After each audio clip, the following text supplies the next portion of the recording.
आगामी लोकसभा चुनाव 2024 को देखते हुए सभी राजनीतिक दल तैयारियों में जुट चुके हैं। कांग्रेस की ओर से लगातार बैठकों का दौर चल रहा है और ऐसे में रणनीति तैयार की जा रही है कि आखिर लोकसभा चुनाव में किस तरीके से कांग्रेस प्रदर्शन करेगी। आज तमाम मुद्दों पर चर्चा करने के लिए इस वक्त हमारे साथ मौजूद है कांग्रेस नेता सुखदेव भगत। बातचीत करेंगे और इनसे जानेंगे कि सभी राजनीतिक दल चुनावी मोड में आ चुके हैं। 2024 को देखते हुए कांग्रेस की ओर से क्या कुछ रणनीति तैयार की जा रही है। लगातार आप लोग दिल्ली दौरा भी कर रहे हैं। निश्चित रूप से हमारे प्रभारी आदरणीय अविनाश पांडे जी, राजेश ठाकुर जी और सेल्फी लीडर ने जो इंस्ट्रक्शंस हमें दिए हैं और 14 लोकसभा में उन्होंने इंचार्ज की नियुक्ति की है, कोऑर्डिनेटर की नियुक्ति की है और वो वहाँ के कोर इश्यूज क्या है, हमें इंस्ट्रक्शंस मिले होंगे कोर इश्यूज को आइडेंटिफाई करना, उन मुद्दों को लेकर हम जाएं और वहाँ के और समस्याएं क्या है।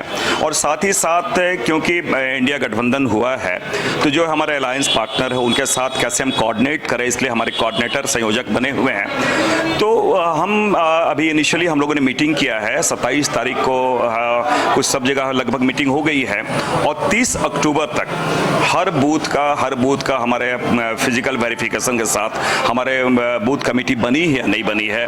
फिर हमें रात्रि विश्राम भी करने हैं। कल ही हम लोग मुझे लोहरदगा संसदीय क्षेत्र का प्रभार मिला है, मैं वहाँ मीटिंग किया, सारे लोगों से मीटिंग किया, फ्रंटल ऑर्गेनाइजेशन के लोगों से मीटिंग किया। कल मैं छत्तीसगढ़ बॉर्डर पे जारी में था, रात में कल वहाँ सब मीटिंग करने के बाद मैं आया हूँ। तो लगातार ये हमारा दायित्व तो बनता है कि जो हमें जिम्मेवारी दी गई है पूरी निष्ठापूर्वक उन दायित्वों का निर्वहन करें।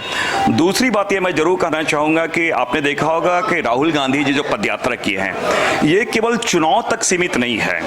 ये देश में जो हालात आ गए हैं, चाहे संविधान बचाने की बात है या फिर लोकतांत्रिक मूल्यों को बचाने की बात है, वो सारी चीज़ें में समाहित है। ये अलग बात है कि लोकतंत्र किस स्थिति पे है या फिर हमारी पार्टी के सांगठनिक स्थिति क्या है, ये हम चुनाव में देखते हैं। लेकिन एक चुनाव एक अवसर जरूर है। बावजूद इसके मैंने कहा कि एक कांग्रेस पार्टी अपने दायित्वों को समझती है। फ्रीडम स्ट्रगल के पहले भी समझती थी, फ्रीडम स्ट्रगल में समझी और मैं समझता हूँ आज भी इन चीज़ों को देख रही है।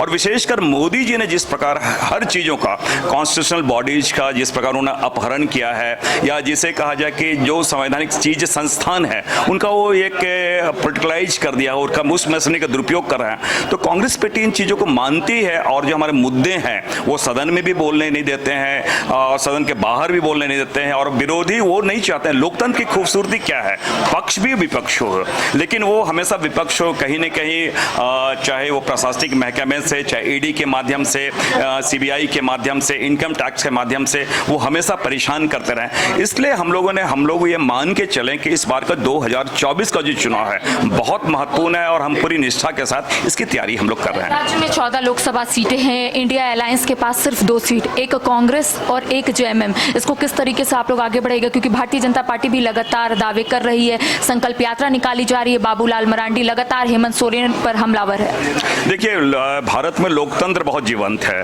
डेमोक्रेसी कहा जाए बहुत जीवंत है और ये जनता इन चीज़ों को देख रही है। लेकिन एक बात मैं जरूर दावे के साथ कह सकता हूँ कि मोदी जी के जुमले या भारतीय जनता पार्टी के जो जुमले हैं ये जनता जान चुकी है और वो महसूस कर रही है कि यहाँ पर कांग्रेस कितनी जरूरी है। राहुल गांधी जो जिस प्रकार राहुल जी हर वर्गों के साथ जो मिल रहे हैं वो महसूस कर रही है। राहुल गांधी को बहुत ही आशा भरी निगाहों से पूरा न केवल कांग्रेस पर पूरा देश देख रहा है। तो मैं समझता हूँ हमारा वो अपना दावा करे और भारतीय जनता पार्टी जो दावा करी है वो मुंगेरी लाल के हसीन सपने की तरह है। अच्छा, पेशा कानून को लेकर भी लगातार कई लोग अपनी आवाज को उठा रहे थे, सरकार ने अंतिम रूप दे दिया। क्या लगता है आदिवासियों की जमीन किस तरीके से बच सकती है, सुरक्षित हो पाएगी क्या इस कानून से? देखिए, हमारे संविधान में बहुत सारे प्रोविजंस हैं। आपने देखा होगा शेड्यूल, न केवल शेड्यूल लिस्ट में बहुत सारी चीजें, शेड्यूल एरियाज भी है, 6 शेड्यूल है, 5th शेड्यूल है और पेशा कानून, panchayat extension in schedule areas और 1996 में जो हमारे पास हुए हैं। और मैं समझता हूँ कि भारतीय जनता पार्टी की सरकार रही है क्योंकि यहाँ 5वीं अनुसूची है, लेकिन वो कभी भी विशेषकर कहा जाए आदिवासियों के प्रति, झारखंड में उन मुद्दों के प्रति, जल जंगल जमीन की जो बातें हैं उनके प्रति कभी वो संजीदगी नहीं दिखाए। और हमारी सरकार हेमंत जी के नेतृत्व में जेएमएम कांग्रेस राजद की जो सरकार है वो संवेदनशील सरकार है, वो उन चीजों को देख रही है। और पुनः हमने जो पेशा कानून जो संसद से पास हुआ उसको हम ज्यादा सशक्त रूप से हम इसे प्रस्तुत करने जा रहे हैं। राज्य में गठबंधन की सरकार है जिसमें आप भी है, राजद भी है, झारखंड मुक्ति मोर्चा भी है। आप लोग एक ही बात बोलते हुए नजर आ रहे थे कि झारखंड राज्य पहला ऐसा राज्य बनेगा जहां पर एक साथ 26,000 शिक्षकों की नियुक्ति होगी, लेकिन हाईकोर्ट ने इस नियुक्ति पर रोक लगा दी है। शिक्षक सड़क पर है, इसको लेकर कांग्रेस का क्या स्टैंड होगा और आप कितना सहयोग करेंगे शिक्षकों को? मैं इसे बहुत दुखद मानता हूं। मैं बार बार आज भी कह रहा हूं, कहीं नहीं कहीं कि हमारी सरकार में भी जो ब्यूरोक्रेसी है वो आज भी कहीं ना कहीं भारतीय जनता पार्टी से प्रभावित है। मैं इसलिए इस बात को कह रहा हूं कि कोई भी जब हम नियमावली बनाते हैं तो हमारे विधि शाखा के लोग क्या करते हैं, हमारे आईएएस वाले जो भी सेक्रेटरी लेवल पर वो क्या देखते हैं, बच्चे हमारे क्यों सफर करें, ऐसी कौन सी लीगल हमारे जो सेल है वो क्या देख रही है। तो उन सारे चीजों को बिंदुवार देखना चाहिए कि जो जाके कभी न्यायपालिका में बच्चों को उसके लिए जाना नहीं पड़े। अगर हाईकोर्ट कहीं पे माननीय न्यायालय अगर रोक लगाती है तो कहीं ना कहीं उस जो विधि विशेषज्ञ जिन्होंने पास किया है उन्हें मैं समझता हूँ वो उन्हें दंडित करना चाहिए। मैं समझता हूँ वो सारी की सारी ब्यूरोक्रेसी है जो इसके लिए रिस्पॉन्सिबल है, मैं समझता हूँ उन्हें पनिशमेंट जरूर मिलना चाहिए और हमारे बच्चों को कहीं ना कहीं रेमेडी मिलनी चाहिए। लोकसभा को देखते हुए कांग्रेस ने प्रभारी संयोजकों के नाम की घोषणा कर दी है। लगातार आप लोगों के बीच जा रही जो कनेक्टिविटी टूटी थी जनता से, क्या लग रहा है आप लोगों को कि उसको जोड़ पाएंगे, क्योंकि जन सुनवाई भी लगातार कांग्रेस कार्यालय में हो रही है? निश्चित रूप से हम समझते हमारा प्रयास ये है और मैं समझता हूँ कि जब हम लोग भी जब एक एग्जाम लिखते हैं तो एग्जाम के समय हमारे आवर पढ़ने का आवर बढ़ जाते हैं। तो हमारी तैयारी में हम तो लगातार जब से अविनाश पांडे जी आता है वो यहाँ उनका प्रवास काफ़ी लंबा रहा है, हमारी तैयारी चल रही है और ये मैं कह सकता हूँ कि हम अब इसमें स्पीड काफ़ी हमने बढ़ा दी है, एक्सेलेरेट कर दिया है कल की जो स्पीड थी।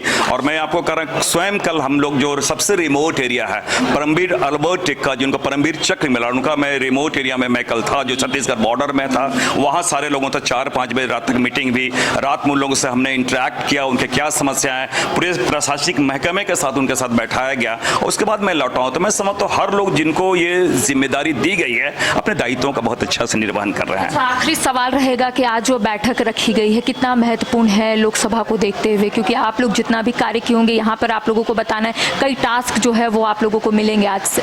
निश्चित रूप से हमारे आज अविनाश पांडे जी हमारे इंचार्ज हैं वो पहली मीटिंग ले रहे हैं कोऑर्डिनेटर का और इंचार्ज का, और उन्होंने कुछ हमें गाइडलाइन दिए हैं, उसमें हमारे टाइम शेड्यूल है, इस टाइम तक हमें ये करना है और आज पहली मीटिंग है, इनके जो इंस्ट्रक्शंस मिलेंगे और एक सच्चे कांग्रेसी होने के नाते और हम लोग सारे लोग साधारण कार्यकर्ता हैं, उनके जो इंस्ट्रक्शंस हैं कहीं न कहीं हमारा दायित्व बनता है उन निर्देशों का पालन करें। और हमने कहा कि न केवल कांग्रेस वरन पूरा देश राहुल गांधी जी को बहुत ही आशा भरी नजरों से देख रही है और हमारा दायित्व बनता है कि हम उसमें सहयोगी की भूमिका निभाएं। तो चलिए, कांग्रेस अब चुनावी मोड में आ चुकी है। खुद सुखदेव भगत ने स्पष्ट रूप से कहा है कि किस तरीके से कांग्रेस प्रदर्शन करेगी उसको लेकर लगातार रणनीति भी बनाई जा रही है। आज बैठक और इनका कहना ये बैठक काफी महत्वपूर्ण है क्योंकि यहाँ पर प्रभारी टास्क देंगे और तमाम चीजों की जानकारियां भी लेंगे। और भी कई मुद्दों पर हमने इनसे बातचीत की, इन्होंने क्या कुछ कहा आपने सुना। फिलहाल मुझे दे इजाजत, सहयोगी नितिन के साथ मैं करिश्मा सिन्हा, न्यूज़ 22 रांची।